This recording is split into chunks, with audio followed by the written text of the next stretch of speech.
નમસ્કાર, હું રાજ. આપ જોઈ રહ્યા છો સ્પાર્ક ટુડે ન્યૂઝ. સુરતના ઉધના વિસ્તારની લાલીમા સોસાયટીમાં ભારે વરસાદ બાદ સમગ્ર વિસ્તાર જળબંબાકાર બન્યો છે.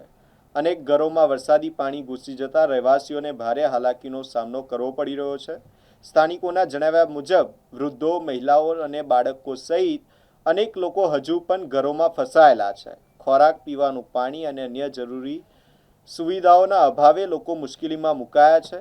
રહીશોનો આક્ષેપ છે કે હજુ સુધી પૂરતી રાહત અને બચાવ ટીમ સ્થળ પર પહોંચી નથી, જેના કારણે લોકોમાં રોષ જોવા મળી રહ્યો છે. પાણીના નિકાલ અને રાહત કામગીરીમાં થયેલી વિલંબ કે જેને લઈને પ્રી મોન્સૂન કામગીરી સામે પણ સવાલો ઉઠી રહ્યા છે. સ્થાનિકોનું કહેવું છે કે ચૂંટણી સમયે લોકો સુધી ઝડપથી પહોંચતા પ્રતિનિધિઓ અને તંત્ર સંકટની આ ઘડીએ દેખાતું કેમ નથી. અસરગ્રસ્ત રહીશોએ તાત્કાલિક રાહત અને બચાવ કામગીરી શરૂ કરવાની માંગ કરી છે. શું નામ છે માજી આપરો? ભાનુબેન રસોવાળા. ઉંમર કેટલા વર્ષની? 73 વર્ષ.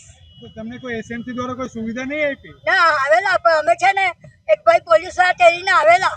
તેમનો ભાઈનો દીકરો છે પોલીસ વાળાની તાબૂતમાં. તો અમે રાતે અંધારામાં કઈ રીતે નીકળીએ? તો અમે નીકળ્યા નહીં. કઈ જાય જમવાનું કઈ હા બધું ના, અમારે તો હતું જ જમવાનું. તો તમે એટલા પાણીમાં પાછો હમણાં બહાર આવ્યા એનું કારણ શું? પાણી આવે ને એટલે નીકળી જાય.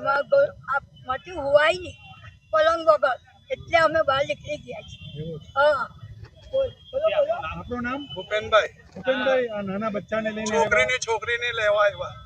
કેમ કોઈ સુવિધા નહીં મળી? સુવિધા કઈ નહીં મળી હોય.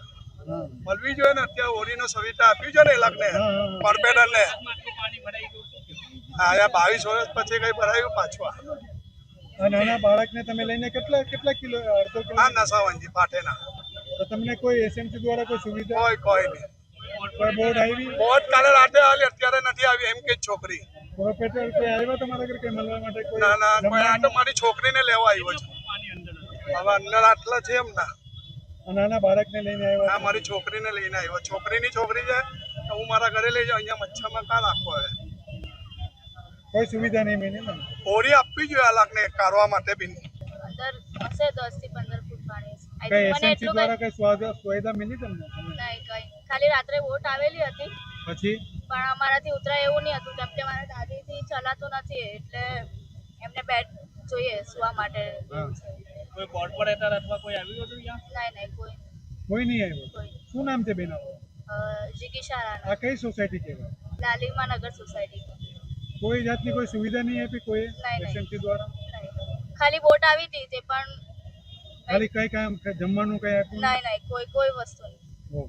આપણું નામ? સાગર ભગતવાલા. આ કઈ સોસાયટી છે? આપણે લાલીમા નગર ગોવર્ધન પાર્ક માંથી આવ્યો અમે. આ પાણી કેટલા ટાઈમથી અહીંયા ભરેલું છે? કાલનું સવારથી ભરાયેલું છે. કેટલા ફૂટ પાણી? અમારું તો 10 ફૂટ ઉપર પાણી હતું. કઈ એસએમસી દ્વારા કઈ મદદ કોઈ નહીં? કોઈ મદદ નહીં. અમે લોકો ફોન બી કરીએ, કોઈ ફોન પણ નથી ઉચકતું. કોઈ ખાવાનું પણ નહીં આપ્યું. કાલથી પાવર બી નથી, પાણી પણ નથી, ખાવાનું પણ નથી. અમારા ભાઈ અત્યારે બહાર જઈએ છીએ. એમ કે છે રાત્રે અમે રોજ બોર્ડ કોઈ કઈ આવ્યું નથી. અમે ફોન કર્યો તો અહીં કે તમારો નંબર આવે ત્યારે બોટ આવશે. એક બોટ આવેલી પણ એ બોટ પછી નીકળી ગઈ. હા, રાત્રે 10 વાગે આવેલી હતી એક બોટ ખાલી. એસએમસી દ્વારા અને કોર્પોરેટર દ્વારા એમ કહેવામાં આવે છે કે બધે અમે મદદ મોકલી છે. કોઈ મદદ નથી, ખાવાનું પણ નથી. બધા અમારા ત્યાં ઘર ખાલી કરીને જાય છે. તમારા સોસાયટીના પ્રમુખ બી એમ કે છે? કોઈ પ્રમુખ કોઈ કીધું આ પ્રમુખે એમ ના, કીધું કે ના, અમે ના, બધે સુવિધા આપી છે. કોઈ સુવિધા નથી. અમારી સોસાયટીમાં પ્રમુખ જ નથી. લાલીમામાં પણ પ્રમુખ લાલીના જે પ્રમુખ છે યોગેશ છે મારું નામ. લાલીમાના જે પ્રમુખ છે એ પણ અંદર જ હતા પાણીમાં. એમને પણ કોઈ મદદ મળી નથી. એટલે હવે એમને શું કામ આવો સ્ટેટમેન્ટ આપ્યું એ જોવા જેવું રહેશે. પણ કોઈ ફેસિલિટી, કોઈ મદદ કોઈને કઈ જ મળ્યું નથી. કાલે આ 24 કલાક થઈ ગયા. કાલે 12 વાગે પાણી સ્ટાર્ટ થયું હતું. કાલે એસએમસી દ્વારા હમણાં બી કઈ કીધું મદદ મોકલેલી છે?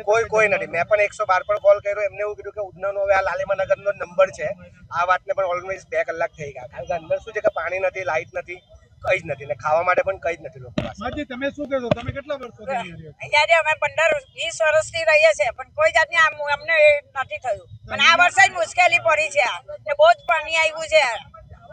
તો પ્રમુખ તો એમ કહે છે કે અમે બધે મદદ પણ કરી. અમારા પ્રમુખ જ નથી કોઈ અહીંયા. અમારા ગોવર્ધનના કોઈ પ્રમુખ જ નથી. બોલો એમ. શું કહે છે? એસએમસી ની બેદરકારી કેવી? હા, બેદરકારી. કોઈ મદદ નથી. અમે બોટ પણ બોલાવી પણ હજુ આવી નથી બોટ પણ. એટલે હવે મારા ઘર છોડીને અમે ચાલ્યા જુઓ. ઘર કેમ છોડવાનું? ત્યાં પાણી ની કશું તો મળે નહીં, ખાવાનું નહીં મળે, કઈ નહીં મળે, તો અહીંયા બેસીને શું કરીએ? લાઈટ નથી, તો પછી અહીંયા બેસીને શું કરીએ અમે? કેટલા વર્ષો પછી પાણી આવ્યું? બહુ વર્ષ પછી આવી. 20 વર્ષ પછી હા